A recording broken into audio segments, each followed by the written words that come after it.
Hey guys, welcome back to episode 3 of Out of the Park Baseball 20 and my playthrough as the New York Yankees. Last episode we picked up the win on opening day against Baltimore. We won 6-1. This episode we're going to be simming through month by month. Since I'm playing as the manager and general manager, I need to be adjusting lineups if people aren't performing as well as injury. Typically I would probably, in a video like this, I'd sim through about half the year to the All-Star break, see if we need to do any trades, and then continue from there. But since I am the manager as well, I need to make adjustments. So we're going to be going through month by month. So we'll come back in probably late April, and we'll see how everything's going. So it's April 26th, and we are currently 18-7, 1.5 games behind the Red Sox. This sim is going a little better than real life is for both the top two teams in the AL East. Boston already has more losses in real life than they do in this sim. This sim's about 20 days ahead of where we actually are.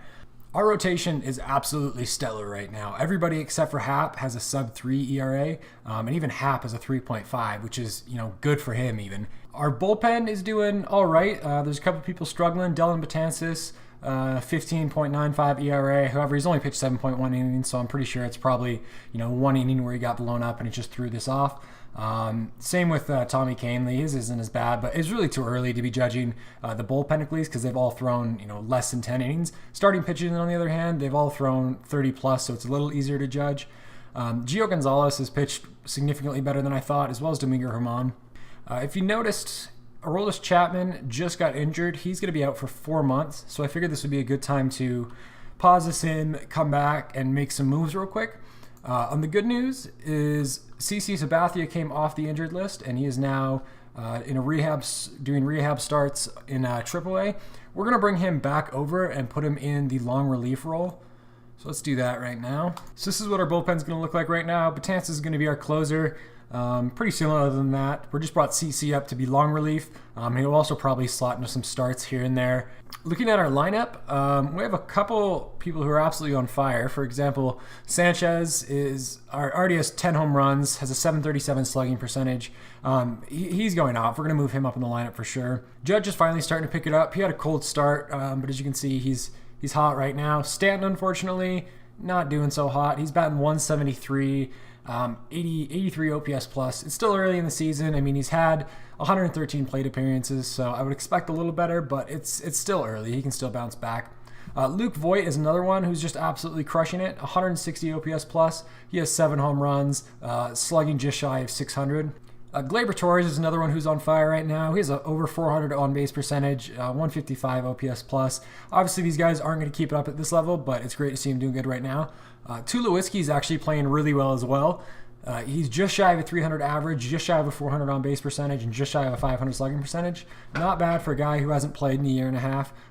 Even though he's not in the starting lineup, he does have 17 games, which if I look is pretty similar. It's actually identical to DJ LeMahieu, so they're splitting time pretty well. Gleyber and Andujar are both getting more at-bats than Tulowitzki and DJ LeMahieu, but that's kind of what I want. Unfortunately, Andujar as well as DJ are both not hitting that great. If we look, everybody else though has an OPS of above 100, and 100 is the league average. So all these guys are above league average hitters right now. Only these 4 are below, which is a bummer because you're hoping Andujar, Stanton, and DJ would be up in this category. But like I said before, it's still early.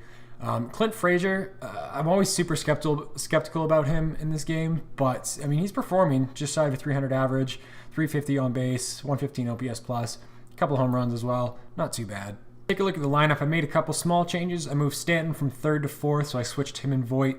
Voigt's hitting a little better. Stanton still has the home runs there, so I want to keep him up top because he has the potential to do a lot of damage with these high OBP guys getting on base a lot. I also moved Sanchez up. I think he was in the 7th spot. I moved him up to the 5th spot. I moved Miggy down to the 8th spot and moved Frazier up to the 7th spot. Other than that, not too much. When we play interleague games, I have Stanton starting in left field, but it switches every other game with Frazier, just because they're both really, I mean, Frazier's playing better, but Stanton has the higher potential, obviously. So I want him to split time, plus we don't play a lot of interleague games anyway. Taking a look at the injured list, Luis Severino is only out for 6 more days. It'll be really nice to have him back, even though our rotation's just performing excellent anyway. It'll be nice to add our ace back. I'm going to give him a couple starts in the minor leagues just to make sure he doesn't injure himself again too bad. Chapman, like I said before, out for 4 months. Didi out for another 7 months. But Chapman's really the only injury we've suffered. And well, it's not fun to have this good of a closer gone. We have guys who can fill in and take up his spot. And with our rotation doing so well, our bullpen isn't being taxed as much. So this is something we can weather for sure. The same day that I stopped the simulation, we hadn't played that game yet. So I finished the day to play the game, and Judge got hurt. He went out and broke some ribs or something. He's out for 5 weeks. So I made some lineup changes. Clint Frazier's going to slot in at DH because he's hitting so well.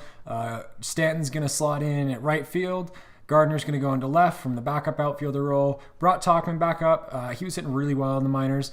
Ellsbury's almost out of rehab time, so I was tempted to bring him up, but Tauchman's just hitting too good in the minors, and Ellsbury, well, it's Ellsbury, so I'm trying to win games here. I'd rather have Tauchman up.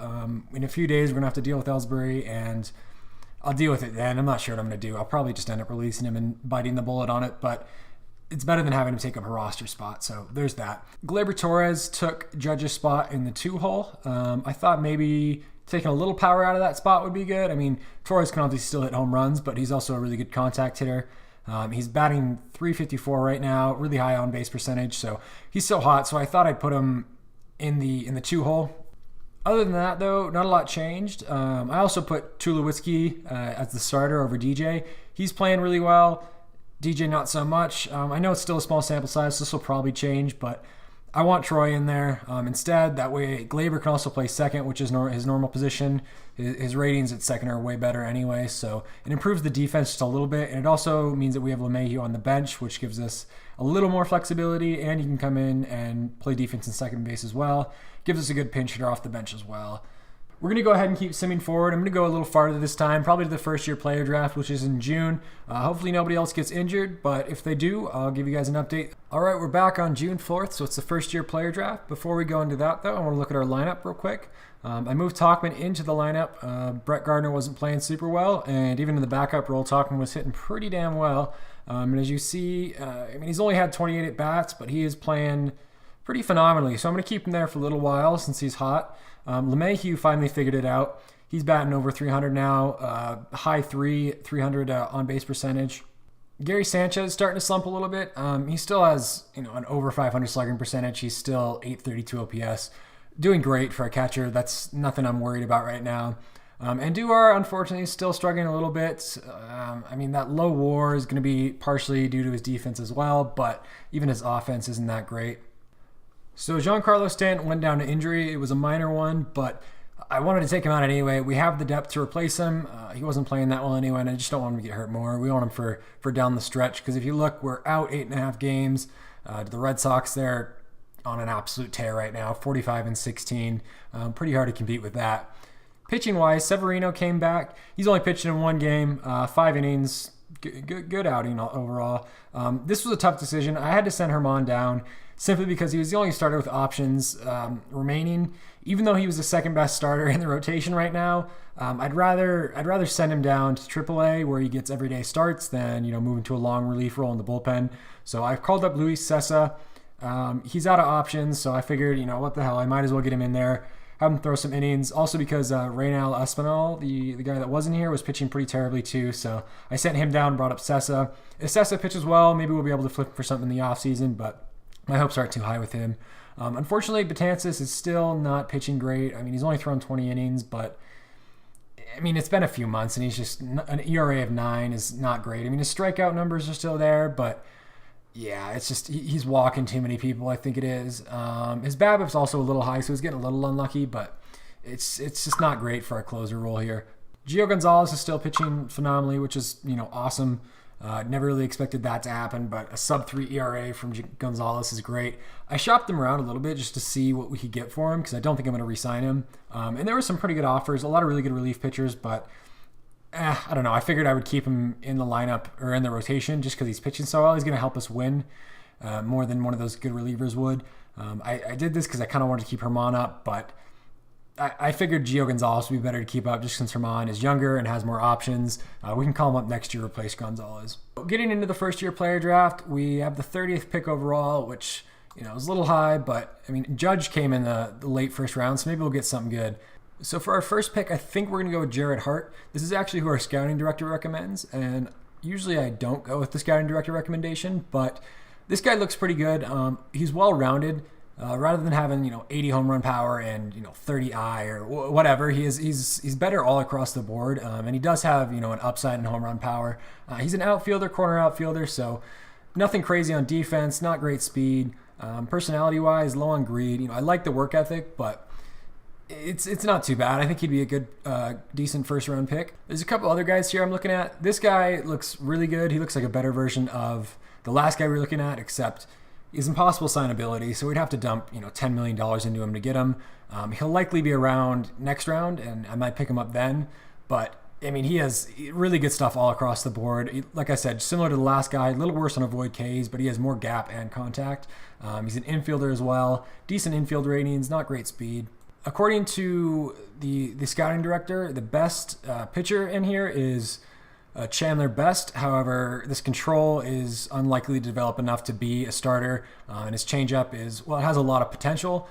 I don't think it's going to develop. Usually only 2 of these pitches develop if it looks like this. He's also only 17, so I don't like going with younger pitchers. They have a less of a tendency to develop. He also has low velocity. He's a fly ball pitcher and he's sidearm, all 3 things which I don't love in the pitching prospects. One other guy I was looking at is Hunter Barco. He's actually a two-way player. He has really good pitching potential. Once again, not great development on the changeup, but he could turn into a reliever if the bat fails. The exciting part about him, though, has got to be the bat. I mean, he has 70 contact potential, 70 gap potential, 65 power potential. I mean, that alone right there makes a really good hitter. And then he has a great eye and avoid K potential as well. I want to go for him. He is impossible, though, to sign. If he's around the next few rounds, I think I'm going to pick him up just because he's got a lot of potential across the board. For our second-round pick, I think we're going to go with Ryan Ward. Not somebody who is really high on the draft board. However, he's already 21, which means he has a higher chance of developing, at least what I found. He has really good contact potential as well as really good avoid K potential. A lot of the players who have really high contact potential in the draft have a really low gap power, but he has that too. So he's almost like a Miguel Andujar-esque a player, except he's an outfielder. We do have a lot of outfielders already. His personality class isn't great, but I like this setup a lot. He already has 40 contact, 55 avoid Ks, so he'll slot into a high A ball to start out with, and probably develop into a player who will play some role in our organization. So I want to get at least one guy here who's a better chance to contribute well. So for our second round draft pick, I'm going to go with Ryan Ward. So in the third round, I think we have to go with Hunter Barco. I think he just has too much upside overall. OSA likes his batting even more than my head scout does, pitching a little less. So I think this guy has some good potential to develop. Like I said, he's an impossible, but I think this is a guy we're going to dump money into and hopefully get. For my third overall pick, I'm going to go with Glenalen Hill Jr. As you can see, he's infielder, outfielder. He's got a lot of really good tools, good speed. He projects to be above average in contact, pretty much average in everything else, but I think his utility, he reminds me kind of like a Marwin Gonzalez type player. Maybe a little more speed than Marwin Gonzalez, but other than that, pretty similar. So I'm going to go with him for the third overall pick. So for our fourth overall pick, I'm going to go with Michael Dixon. I had been eyeing this guy for the last few rounds, and our scouting director finally said, hey, go and get him. So I think I'm going to listen to him this time. He's got really good home run power potential. Not great defense, but he has a really good arm. He could play a really good right field. Kind of a similar makeup to Aaron Judge. Obviously not as good. Judge has more discipline in Ks, but I think he has some really good upside there for maybe a DH or a right fielder. All right, for our fifth overall pick, I think I'm going to bite the bullet and get Cesar Valerio. He's just got too much upside here. It's going to cost me a lot of money, but I could see him turning into like a Bryce Harper type player where he comes up when he's 19, 20 years old. I mean, if he's already this good at 17, I could see him making an impact soon, and I kind of like that.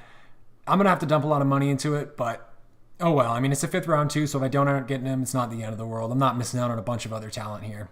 All right, for our sixth overall pick, I don't know how I missed this guy, but he's an outfielder, Steven Reed. Really good upside towards the top here, pretty much average around the bottom, but he's already got 40 home run potential. He's only 18 years old, so that makes me think he can really develop into something special. Good personality class, work ethic isn't there, but good adaptability, which means he can play a couple positions. He can play center field here. His ratings aren't the best, but he could definitely do it.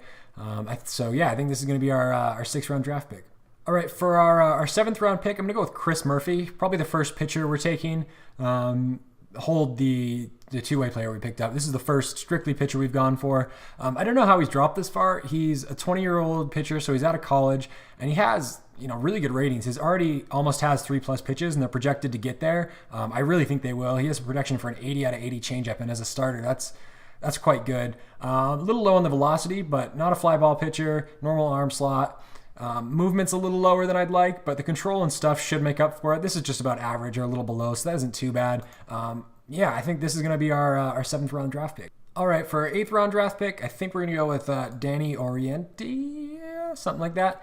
He's 21, so he's out of college. Really high contact potential, pretty average in everything else, average defender. But I think this guy could be not a diamond in the rough, but just a solid organizational piece that might come up. He kind of almost reminds me of like a Clint Frazier, maybe a little more contact than Clint Frazier, but he fills the same role in my head as Clint Frazier does right now. So I think I'm going to go with him this round. For our 9th overall pick, we're going to go with Seth Tomczak, something like that. Our scouting director has been recommending him for the last 4 or 5 rounds. I don't love him because his control movement potential is not amazing. It's just about average. His changeup is really low right now, so long shot it develops, but I think he has the potential to be a really good starter. Fill out the bottom of an order, maybe in the middle of an order. And if he doesn't develop it, I think he'd still probably be a pretty good reliever. So I think there's not a lot to lose here. He's also a very easy signing, so I like that. So that brings us to round 10. This is the last draft pick I'll do on camera. I'll probably do a few more off camera and then let the AI do the rest. And I think we're going to go with Justin Tejada. Good overall player with the bat. Speed's really good, and defense is pretty incredible, actually, in the outfield. So he'd probably slot really well into the center field position, which is always good. Good defensive center fielder with some average bat. That's not terrible. All right, guys, so we completed the first-year player draft. Again, in this episode here, we'll come back in the next episode of the All-Star break. We're going to be making a couple moves. Also going to be checking in on the guys we drafted, putting them into the right teams, getting them on the short list. So I'll see you guys next episode.